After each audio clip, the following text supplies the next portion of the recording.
Hi, my name is Cindy. In my 14 years of life, I have seen both extreme poverty and misery and exorbitant wealth and luxury. I've lived in both for many years, and I'm going to tell you about these two extremes in my story. Have you ever heard of drowning in money? This expression probably seems stupid and ridiculous to you, but I will try to prove to you that it's not. I was born in complete poverty. My parents didn't even have money to buy clothes for me, and so for the first few months of my life, they would wrap me up in towels and pillowcases. That's all they had. I had to sleep with my parents on the floor, and often our whole family got sick from the cold, which pierced us through in the container we lived in. Honestly, the fact that I managed to survive and grow up in those conditions is a miracle. Personally, I think the story of how my parents ended up in those conditions isn't all that interesting, and it isn't really the point of my story. As you can imagine, almost nothing changed as the years went by. I went to school, but I felt so bad there because of how my classmates treated me that I tried to skip class as often as possible. Hobo, beggar, street trash, the other kids called me everything they could think of. And hearing it was very, very painful, even if they were right. When I was 12, my dad said that he had gotten a job offer in another country and he wanted to take it. It was our chance to improve our life at least a little, so my mom agreed. In general, my parents jumped at every opportunity, but they never succeeded. But they always had faith that things would get better, something that has always made me respect and adore them. Dad left, and Mom and I stayed in that damp and cold container, just trying to survive. It was much more difficult for us on our own. Mom would occasionally get work cleaning apartments and offices so we wouldn't starve to death. And I either forced myself to go to school or stole food from local stores. Sweets, chewing gum, potato chips. I was grateful for anything I managed to get away with. And if you don't know what life is like below the poverty line, then I ask you not to condemn me. About a month and a half after he left, Dad started sending us small amounts of money. I'm talking pennies. It didn't improve our situation much at all. But we were happy about it. After all, even a very small amount is better than nothing. Still, every so often, my mom would say that Dad shouldn't have left us since his work wasn't bringing in the money it was supposed to. I understood where she was coming from. Soon, when she talked to my dad on the phone, she started asking him to come home, but he'd signed a contract for 12 months, and he couldn't break it. That year, when my dad was working, was the worst of our lives. My mother and I were constantly sick, ate terribly, and were always depressed. It felt like Groundhog Day, endless and always the same. When there was a month left before the end of my father's contract, my mother and I began to count the days. We missed him so much while he was away, and we couldn't wait to see him again. And then came the long-awaited day when Dad was supposed to fly home. My mother and I were looking forward to a call from him. He promised to call us before departure, but the phone was scarily silent. Mom called him, but he did not answer. We no longer knew what to think, and horrible thoughts started popping into our heads, from an accident to a secret second family. It drove us crazy not to know. A few hours later, the phone rang. It was Dad. He said that in 30 minutes, a car would come pick us up and take us to the airport. We had to take our documents and get ready to fly away. Where? Why? But Dad was quiet and asked us to just do everything he said without questions. And we had no choice but to listen to him. After 4 hours, our plane landed in Latvia. We didn't understand why we were there, but we were both driven by the desire to see Dad as soon as possible. And it happened. Soon, we left the airport building where Dad met us with flowers. It was so sweet and unexpected. Mom and I cried with joy and hugged him tightly, but the most interesting part was yet to come. At first, we were so emotional, we didn't notice that Dad was dressed in very expensive clothes, or that his watch was obviously more than $100. Then he invited us into the car. It wasn't a taxi or a cheap car either. It was a luxury car. We looked blankly at my dad and asked what all this meant. Where did he get all this money? But he said that he would explain everything to us soon, so we had no choice but to get in the car and drive.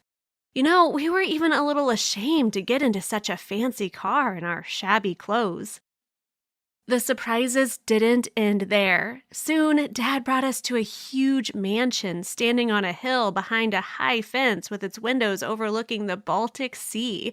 "This is our house now. Come on in," said Dad, which made Mom and I drop our jaws even more in surprise. How is it ours? How could this be? But we didn't even have time to ask any of our questions because Dad took our bags and carried them into the house. We had no choice but to follow him. There were even more extravagant surprises. Everything inside the mansion was beautiful and wonderful, like in an English castle. I was blinded by all the luxury. It's not just that I'd never seen anything like it in my life, it was that I'd never even dreamed of it either. Maybe this was all a dream.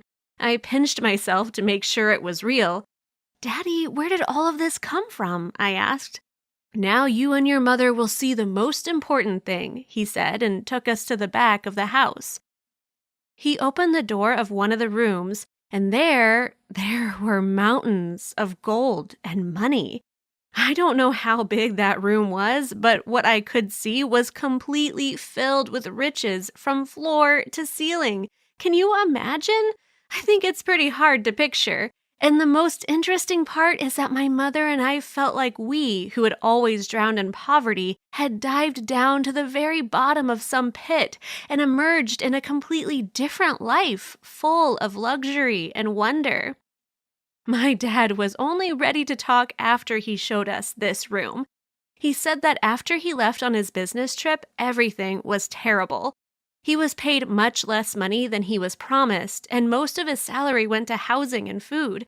But Dad signed that contract with his own hands, and if he had just dropped everything, he would have ended up in jail. He was desperate. Pretty quickly, though, he got his bearings and decided to play a game of his own. He closely followed the activities of the company that mined gold and amber and came up with a plan. His plan was to build his own mining organization and make money that way.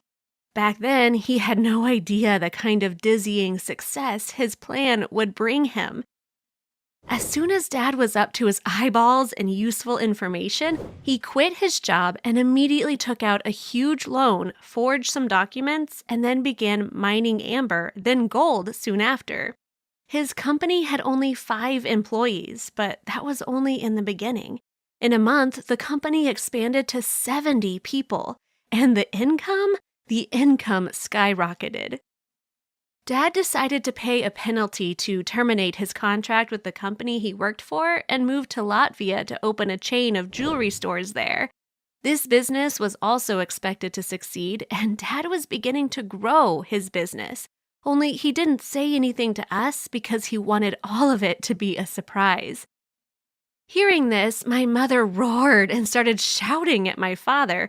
"How could you? Cindy and I were starving all this time, sleeping on the cold floor and saving every penny to survive. And you?" And I agreed with my mother. Remembering the past year, I resented my father for living the high life here, buying expensive cars and mansions, while we were begging. But it soon became clear that everything was not quite as my mother and I thought. It turned out that after getting his hands on a lot of money, Dad became a hoarder. He carried everything he earned not to the bank or to an investment fund, but home. He said he didn't trust financial institutions at all and believed that all his wealth should stay with him, that it was safer that way. But those beliefs didn't show up from out of nowhere. They were partly because of Dad's tax evasion and some other gray business dealings he was involved in. Dad was so afraid his misdeeds would be revealed and he would go to jail that he decided to hide his wealth in his house, so he became a hoarder. My mother and I watched him and couldn't believe our eyes. Every day, Dad brought home a truck filled with gold and money, unloaded it all, and carried it into the house. The space in the storage room quickly ran out, and he set to work on another room, clearing all the furniture out of it. My mother and I could only watch this because no matter what my father did, he was the one who gave us a new life. I started studying at a very expensive school. My mother took up interior design, something that had always been her dream. We even had an Ashira breed cat. All of these things were unbelievable luxuries we would never have dreamed of in our past life. How could we be upset with Dad when we were living like this? After all, we still remembered what poverty was like, and we definitely didn't want to go back to the way things used to be. But in the meantime, the space in our mansion began to run out, and the house was almost full of gold and money, and my mother and I started getting anxious. Dad himself didn't see a problem and continued to unload trucks with money and gold every evening. As a result, we had to make small paths around the house so that we could get to the bed, the kitchen, or the bathroom, and the rest of the house was crammed to the ceiling with Dad's money. Recently, I was walking around the house and my head started spinning. I tripped and ran into a pile of gold, which started to fall right on top of me. I don't even remember how I ended up under the most expensive avalanche in the world, and I couldn't even scream. Everything eventually turned out okay, but now my mother and I are afraid of living in this house. What if? Do you think there's any way I can persuade my dad to trust the banks? I'll read your tips in the comments. Like this video and subscribe to our channel.